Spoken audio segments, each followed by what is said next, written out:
Welcome to the Kind Heartfulness Podcast, exploring the inner reaches of the heart and mind, brought to you by Rangjung Yeshe Gomde, Germany-Austria, and your host, Eric Solomon.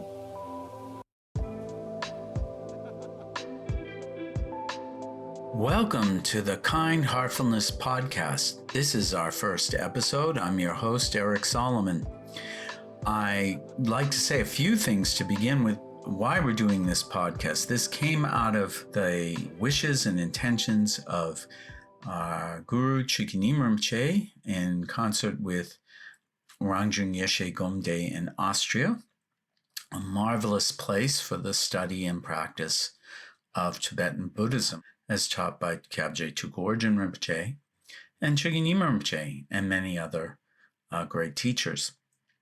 And so we have so many incredible scholars, practitioners, and yogis, yoginis, gurus who come to Rangjung Yeshe Gomde in Austria. And it's our hope that we can share some of their wisdom with you. Also, Chokyi Nyima Rinpoche has this incredible vision to establish an accredited Dharma college in Austria. And so in that spirit, we'd like to share from time to time some scholarly Buddhist wisdom through this podcast.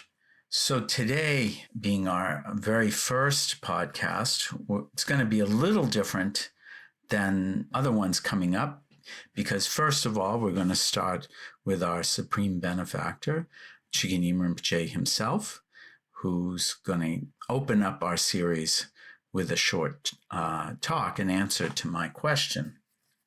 For those of you who don't know Chokyi Nyima Rinpoche, he's a world-renowned teacher and meditation master in the Kagyu and Nyingma traditions of Tibetan Buddhism. Born in 1951 as the oldest son of his mother, Kunsung Dechen, a devoted Buddhist practitioner and frankly an amazing human being, and his father, Kagyu Rinpoche, profoundly accomplished master of Buddhist meditation.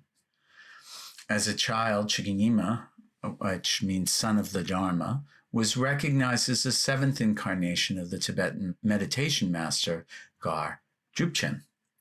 Following the Chinese occupation of Tibet in 1959, Rinpoche left with his family, while still a child, left with his family, crossing the Himalayas and coming to Nepal. He studied with some of Tibetan Buddhism's most illustrious masters, including His Holiness the 16th Gawan Karmapa, Kyabje Dingo Khyentse Rinpoche, His Holiness Dujum Rinpoche, Kunun Lama Tenzin Gyaltsen, and of course his father, Kyabje Rinpoche. In 1974, Rinpoche left India, where he studied in Rumtek with Karmapa. He left there to join his parents in Nepal, where he assisted them in establishing Kaning Shedripling Monastery. And then upon its completion in 1976, the Karmapa enthroned Rinpoche, Chokyi Nyima Rinpoche, as the monastery's abbot. And to this day, Kaning Shedripling remains the heart of Rinpoche's ever-growing mandala of activity. And it's actually quite amazing all the different ways and different levels in which Chokyi Nyima Rinpoche has been able to touch the hearts and minds of people through his charitable work, helping disadvantaged children and people in Nepal, to the establishment of an accredited Dharma college where people come from all over the world to study. And many of the greatest scholars in Western universities today have come, actually most have come from, at least spent some time in Kathmandu at Rangjung Yeshe Institute. He's authored numerous books, and he has an extensive teaching schedule all over the world, all over Asia, Europe, the US, Central and South America. So pretty much everywhere. It's with great joy that I'm able to begin our podcast with this incredible being, Kyabje Chokyi Nyima Rinpoche. So let us begin. So Rinpoche, please share with us what would be the best way to lead a healthy and happy life? Healthy and happy life is extremely important for all of us. And we know how to make healthy about food, drink, exercise, this and that. I don't need to say much. But the mind is extremely important because it's connected. Like plate and food. Plate need to be very clean and nice, then food or fruit will be really good. A plate is dirty, whatever we put on the plate, whatever dishes, it becomes full. So that is mind and body connected. So I'm talking specifically about how to handle the mental. Mind has so many type of emotion. There's a helpful emotion, harmful emotion, and some emotion is just useless emotion. So, how to live healthy, live and happily? The point is, I already mentioned how to take care of health. I don't need to say much, but it connected with the mind. So mind, when we say happy, so there is definitely unhappiness somewhere issue. So unhappiness is what we need to find out. Unhappiness of lack of name, fame, power, material gain, or more than that. More than that. Yes, name, fame, power, material gain. Sometimes it makes joy, sometimes sad, sometimes it helpful, sometimes harmful. We know that. But most important, how to handle mentally is the most important, because this is like food. This is not plate. Boss is man, mind. Helper or mind control body and speech. So now mentally, when we say happy, so definitely there's unhappiness. What is unhappiness? Not only shortage of those name, fame, power, material gain, or position, or education. The lack of positive emotion. Lack of positive emotion. What is the positive emotion? Negative emotion make you unhappy. It will cause also body heavy and sick and unbalanced. What is that? What we have not appreciate is negative emotion. If we not get along with anyone, negative emotion. If we jealous other sexes, negative emotion. Negative emotions result is mentally unhappy, physically uptight, heavy, uneasy feeling. It's logical. Now what to do? Yes, in Buddhism mention a lot about meditation. There's many level of meditation. But meditation is not a joke. We need to learn from who are expert about meditation. But these days, anyone talk meditation, anyone do it. We shouldn't play mind.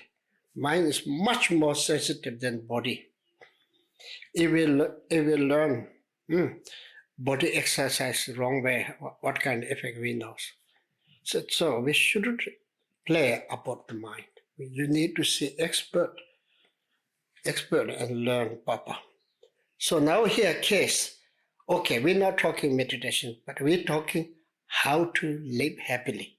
So now we find out what is the cause of unhappiness, emotion, what kind of emotion, negative emotion, what that means, what we have not appreciate. We have little, appreciate, we happy. We have lot, not appreciate, not happy. If we little jealous and happy. If we're big, jealous, terrible unhappy. If we rejoice others' happiness, we're happy. So, also, if we not get along a little bit, uneasy. If we not get along with something terrible, sad, pain, worry, so many emotions will come. Those emotions, not good emotions, will come. It damages our immune system. It damages our blood movement. It damages our breathing movement. It really disturbs. So that is extremely important to learn what is negative emotion, what is positive emotion. What negative emotion does, in this case, what we have, not appreciating is negative emotion. Result, unhappy. Not getting along with anyone, even animals, it makes you sad, angry, disappointed. Also, jealousy others' happiness, others' success. You will see there is countless people has a situation is better than you. So you keep jealous. The countless negative emotions, the countless pain and sad. So that is since we all need to learn how to live healthy is positive emotion. What we have, we need to appreciate. Number one, we need to get along peacefully. Whoever we not get along, we need to solve that problem soon as possible. Apologizing or forgiveness. Jealousy is really disturbing our mentally and physically and verbally. So need to rejoice. Okay, thank you very much. Today my talk is finished. Well, thank you, Rinpoche. We just heard an incredibly inspiring and wonderful answer to the question, how can we live a happy life? And Chokyi Nyima Rinpoche mentioned 3 key points. He said, appreciation, living in harmony with others, and the 3rd point was rejoicing. So I think it begs the question, so what can we do? How can we bring forth these qualities in our own life, our minds, our hearts, our interaction with others? So let's start with the first one. The first one was appreciation or gratitude. Now, Tuba Origin once said that the very basis of samsara is the constant evaluation of the quality of experience. We're always comparing. We're always checking how we're doing, how things are. We're always evaluating the quality of our experience. And what this has a knock-on effect is all these evaluations sort of very quickly pile up, that we end up in this habit of denigration, what I like to call the biggest stealer of our contentment, which is the comparison of our lives to others, or our life to our idealized version of what we think life should be like. And the best kind of antidote or response to that ought to be feeling appreciation or gratitude. So there's a couple things we can do. There are many, but 2 we'll talk about today. One is just starting the day with a thought of something we appreciate. And we don't have to make appreciation or gratitude be this set too high a bar. Just something simple, like, for example, the example I like to use because it's true for me. I open my closet and there's this hoodie. I've had it for years. I just love it. I like how it feels. I like how it looks. My wife thinks it's a bit dumpy, but that maybe even I like that too. And so before you even get out of bed, you can think, I love my hoodie. I appreciate my hoodie. I'm grateful I got to have this hoodie. Or you have the first cup of coffee in the morning. I love coffee. It's so nice I can have this coffee. You see, we don't have to just search very long and hard to come up with some simple things that we appreciate. And when we start our day with gratitude and appreciation, it's funny how we do it day after day after day. We start to see more and more things in our life that we have gratitude and appreciation for. But there's another thing we can do. This is an exercise that Patrul Rinpoche and I put into Radically Happy, a User's Guide to the Mind, which is a simple meditation where as we breathe in and as we breathe out, we can think, as we breathe in, think, I'm happy with who I am. And as we exhale, I'm happy with what I have. You can just do this like 21 times. Again, you could do first thing in the morning, maybe just sit up right in bed. Breathe in, I'm happy with who I am. And breathe out, I'm happy with what I have. And although this might seem forced or like whitewashing, the truth is we're already blackwashing. We're already focusing constantly on all that we lack. And here, we're just reversing that process. We're flipping it. So if you are okay with blackwashing, why not whitewashing? So this is two very simple but powerful ways to bring forth a habit of appreciation as we go through our life. So in the next one, maybe it's a little more challenging, living in harmony with others. I mean, other people are unfortunately quite unpredictable and often don't do what we'd like them to do. So how do we live in harmony with that? And the answer is by unleashing our almost unlimited capacity for love. Actually, it is unlimited. Our unlimited capacity for love. And there are two practices or two views that are essential in this. One is the view of metta, and the other is the view of karuna. The view of metta, or loving kindness, is an incredibly vast acknowledgement of our potential as sentient beings. And this potential is expressed as a profound wellspring of happiness that literally transcends anything we could conceive of. It's beyond the conceptual mind. It's a happiness that does not depend on causes and conditions. This is actually quite radical, this view of metta, because it sees that sentient beings already possess everything they need to be completely and transcendently well. And so we make this aspiration to realize this potential in ourselves and for everyone else just through the thought of, may I have happiness and its causes. And in exactly the same way, may everyone else have happiness and causes. You see, it's actually very beneficial. We often think when we encounter metta that it's what we do for others, but we understand what we have to do for others through understanding something fundamental about ourselves. And this is, I long for happiness. I long to have all the causes for happiness. And in exactly the same way, so does everyone else. So may I have happiness and its causes, and exactly the same way, may everyone else have happiness and its causes. And we have this immeasurable loving kindness already within us. And we need to nurture this because it's a wonderful source of energy, bringing forth the unconditional loving kindness that doesn't expect anything in return. And when this flows from us, living in harmony is a natural consequence. So we need to uncover this in ourselves. It's an essential step. We can just allow ourselves to be a great source of kindness.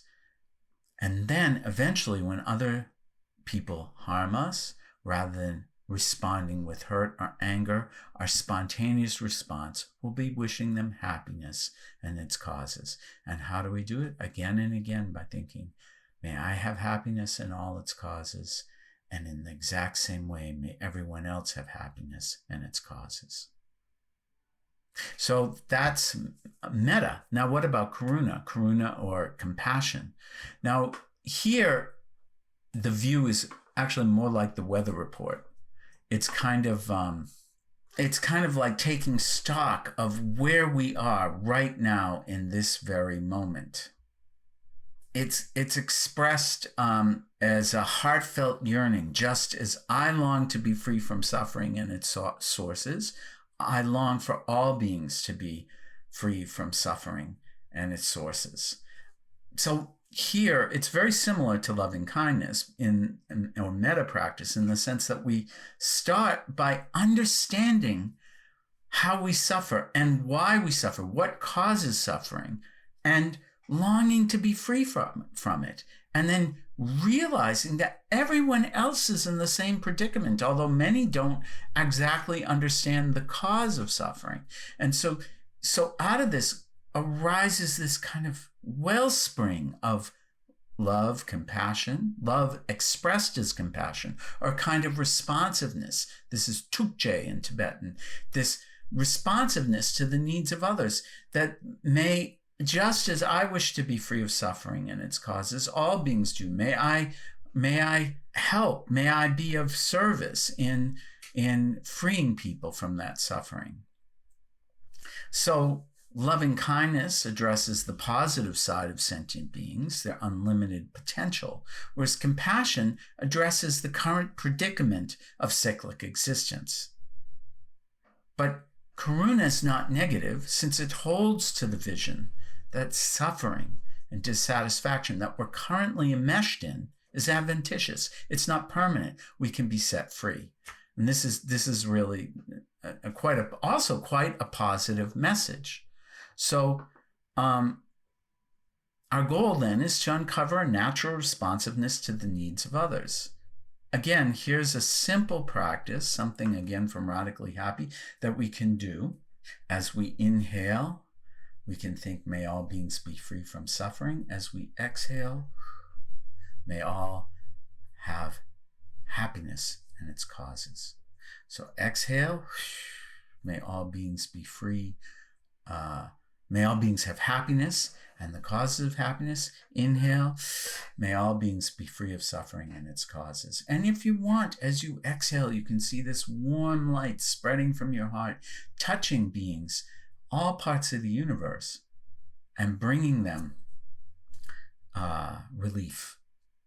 And as you breathe in, that the suffering of beings is diminished. So when Patrick Rinpoche and I were in Dallas, we gave this practice, and one man at the back raised his hand and said, I'm just not good at this practice. And I asked him, well, what do you mean you're not good at this practice? He said, well, I can do it for everyone except Donald Trump. I said, you can do it for everyone except Donald Trump? He said, yes, I can do it for everyone except Donald Trump. He was a little exasperated, as if I was having trouble understanding him. And I said, so you can do it for the entire universe except for Donald Trump? He said, yes. Now, this points and brings us to rejoicing, actually. It points to how hard we are on ourselves. So we're just starting this practice, and this man could do it for the entire universe except for one person, and there he gets caught up, and then he thinks like he can't do it. Instead, another way to look at it is to rejoice. Wow, I just started this, and after countless lifetimes of being enmeshed in negative emotion, I still have some things I have to work on, but I'm actually not so bad. I'm getting the hang of it. And so this is this practice, breathing in, breathing out. It begins to show us maybe where we're sticky, where we need to where we still have some work to do. But it's also showing us that we can actually get somewhere. Okay, so the last thing, or I'd like to mention, and this maybe is well, it could be for anybody, but especially for Tibetan Buddhist practitioners, is that we tend to see that we're the result of a cold, cruel universe. We tend to focus on every trauma and drama we've lived through, every slight, every hurt, every pain. And this is understandable. This is totally understandable. But we need to also see that we're the product of a loving, caring universe. Now, the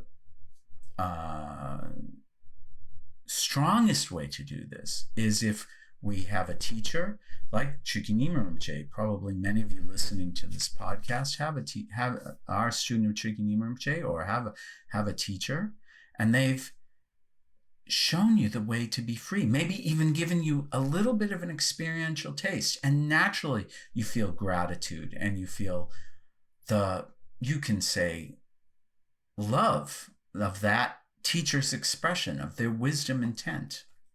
And it's not just that teacher, but their teacher and the teacher before them, and going all the way back through time.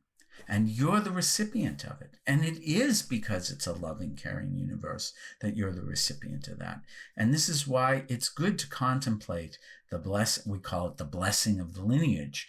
But here I'm trying to make it clear sort of how that operates as a living expression.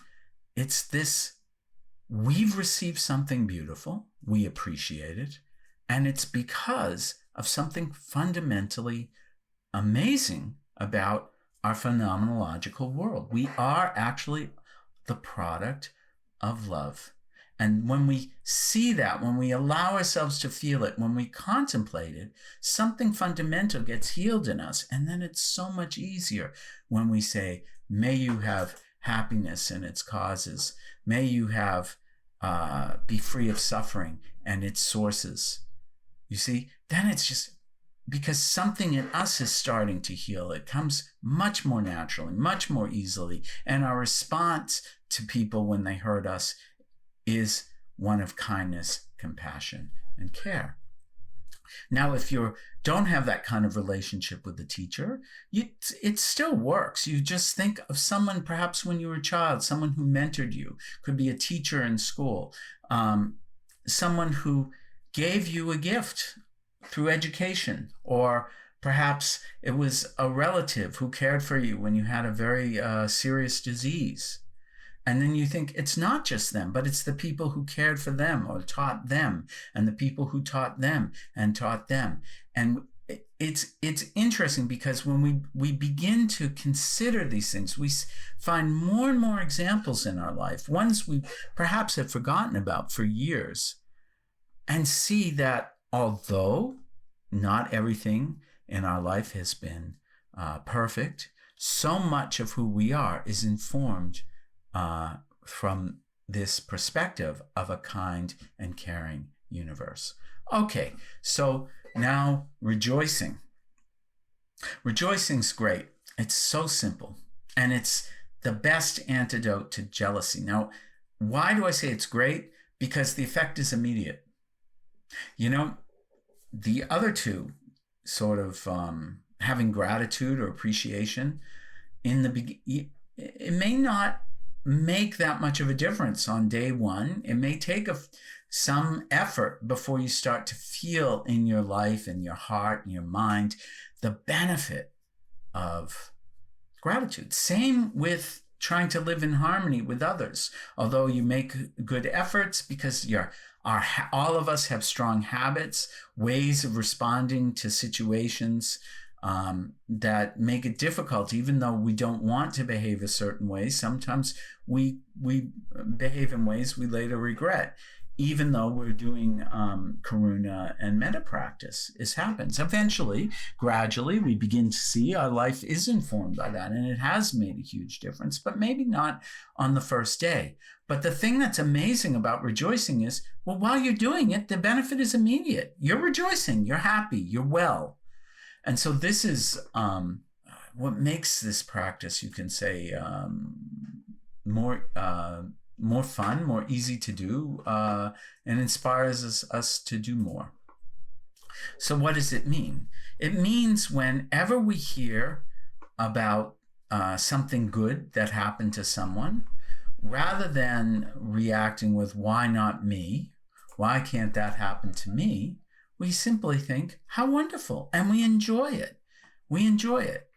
It's just we take joy in the well-being and positive achievements of others, and we celebrate that. And we also celebrate the cultivation of virtue.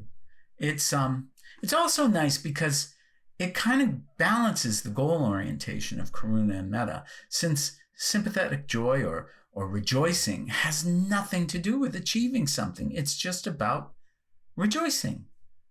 So what's great is, as we do this practice, we feel more and more joyful. So allow yourself, every day good things happen, or we hear about the good fortune of others. And now, when we rejoice, their good fortune is also our good fortune. All of us can do this. This is easy, simple, and straightforward. Now, there's one more thing. If you're a Buddhist practitioner, you know, at the end of your practice, we always say, dedicate the merit. We always say, and you know, what is merit? Merit ultimately is the auspicious conditions for awakening, for Buddhahood. But it's also in a sort of more common definition of merit is creating these circumstances for well-being, for happiness. So when we come to the end of our practice, and we often very piously recite Sonam Duyi Tamche, you know, through this merit may all beings achieve the omniscient state of enlightenment, and we sit up straight and we fold our hands together and we all look very serious. That's good, but what's really important here is this is supposed to be a celebration. We practiced. We did some practice. Maybe the practice went really well. Actually, it's more impressive. We practiced even when it didn't go well. It didn't go well, and we didn't get up. We finished it. We did it. We went through our practice. And why is it called practice? Because it's practice. It's not Buddhahood. It's like, you're not a concert pianist yet. You're practicing. You're practicing what? You're practicing to be a Buddha. So we shouldn't be down on ourselves that our meditation practice perhaps was very distracted or had other defects. We made an effort. Or perhaps we went out of our way to be responsive to the needs of others. That's also a cause of celebrate. Celebrating virtue through practice, through acts of metta and karuna, these are things we can celebrate. And we celebrate it formally through the practice of dedication. And what's interesting is if we dedicate with this lightness, this joy, this sense of rejoicing that we're doing exactly the things that brought our own teachers to realization, that brought countless beings in all the different realms to realization. And we're now following in their footsteps. This is a wonderful thing. This should make us feel a little bit lighter, a little bit more joyful. And what's funny is the more we rejoice in our practice, the more we find we want to practice. So there it is. 3 keys to well-being: gratitude or appreciation, living in harmony with others, and rejoicing. So thank you very much for joining our first Kind Heartfulness podcast. We have a bunch of other podcasts already lined up. Actually, in those I do a lot less talking, so perhaps you'll like that. But we have some really interesting guests, and thank you for listening, and I hope we can connect again soon.